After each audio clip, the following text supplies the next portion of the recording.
Hello बच्चों, यह प्रश्न को देखते हैं। तो प्रश्न में दे रखा है, अभिकथन दे रखा है, जिन आयनों के 5 3d इलेक्ट्रॉन उपस्थित होते हैं समानतः उनके चुंबकीय आघूर्ण सूत्र म्यू बराबर under root N N plus 2 से ज्ञात चुंबकीय आघूर्ण की अपेक्षा अधिक होते हैं। कारण हमें क्या दे रखा है, अयुग्मित डी इलेक्ट्रॉनों की अधिकतम संख्या 5 है। उदाहरण दे रखा है Mn2 प्लस Fe3 प्लस अंतः 5 अयुग्मित इलेक्ट्रॉनों के लिए म्यू बराबर क्या दे रखा है, 5.92 है। तो यहाँ पे 5 विकल्प दे रखा है, ए बी सी डी तथा ई। आइए मुख्य अवधारणा की चर्चा करते हैं। मुख्य अवधारणा। तो प्रश्न में हमें क्या दे रखा है, अभिकथन दे रखा है और कारण दे रखा है। तो हमें बताना है कि अभिकथन के लिए जो हमारा कारण दे रखा है वो हमारा सही है कि नहीं। तो यहाँ से अगर हम देखें तो प्रश्न में हमें क्या दे रखा है, जिन आयनों में 5 3d इलेक्ट्रॉन उपस्थित होते हैं, यानी अगर हम देखें तो क्या दे रखा है, डी में मेरे कहता है 5 ऑर्बिटल की संख्या होती है। तो यानी हम देखें यहाँ पे क्या है, 5 ऑर्बिटल होते हैं, यानी कि 1 2 3 4।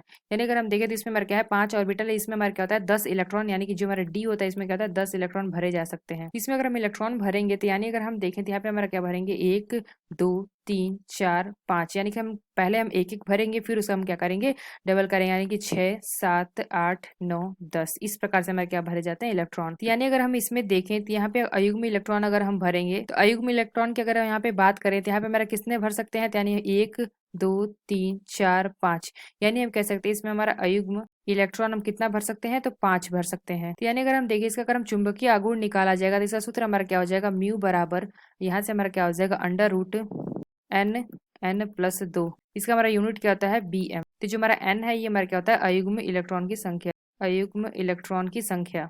तो अगर हम देखें तो अभिकथन क्या दे रखा है, जिन आयनों में 5 3d इलेक्ट्रॉन उपस्थित होते हैं समानतः उनके चुंबकीय आघूर्ण सूत्र इतने किसी ज्ञात चुंबकीय आघूर्ण की अपेक्षा अधिक होते हैं। तो यानी हम कह सकते हैं कि जो हमारा अभिकथन दे रखा है, अभिकथन हमारा क्या है, सही है, यानी कि ट्रू है।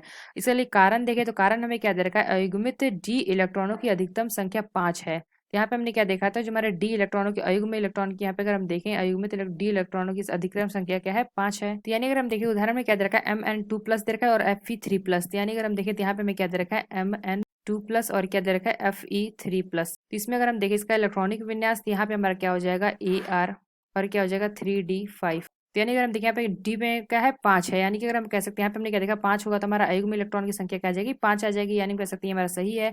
अगर हम देखें Fe3 प्लस, इसमें हमारा क्या हो जाएगा, आर्गन, और ये हमारा क्या हो जाएगा 3d पे 5। यानी अगर हम देखें तो इसमें भी हम अयुग्म इलेक्ट्रॉन की संख्या होगी 5 हो जाएगी, यानी हम कह सकते हैं ये भी हमारा क्या है, सही है। यानी इसमें भी हमारा क्या होगा, n बराबर क्या होगा 5, और यहाँ से अगर हम देखें तो n बराबर 5। तो यानी अगर हम देखें इसका अगर हम चुंबकीय आघूर्ण निकालेंगे, यानी अगर हम देखें जिस फॉर्मूला में अगर हम रख देते हैं तो यानी हमारा क्या हो जाएगा, अंडर रूट में हमारा क्या हो जाएगा 5 5 प्लस 2। तो यानी ये हमारा क्या आ जाएगा, यहाँ से अगर हम देखें तो ये हमारा क्या आ जाएगा, 5 × 7। यानी अगर हम देखें इसका अगर हम उत्तर निकालेंगे तो म्यू बराबर क्या आ जाएगा, 5.92। तो यानी हमने क्या देखा, जो हमारा कारण है ये भी हमारा क्या है, सही है, यानी कि ट्रू है। तो आइए अपना विकल्प देखते हैं कौन सा विकल्प सही है। तो अगर हम पहला देखें तो पहला क्या देखा, ए और आर दोनों सत्य है। तो यहाँ पे हमने क्या देखा, ए यानी कि अभिकथन और कारण दोनों सत्य हैं, आर ए की सही व्याख्या है। यानी हम कह सकते हैं जो हमारा पहला विकल्प है यह विकल्प हमारा सही होगा। तो आशा करते हैं आपको समझ में आया होगा। धन्यवाद।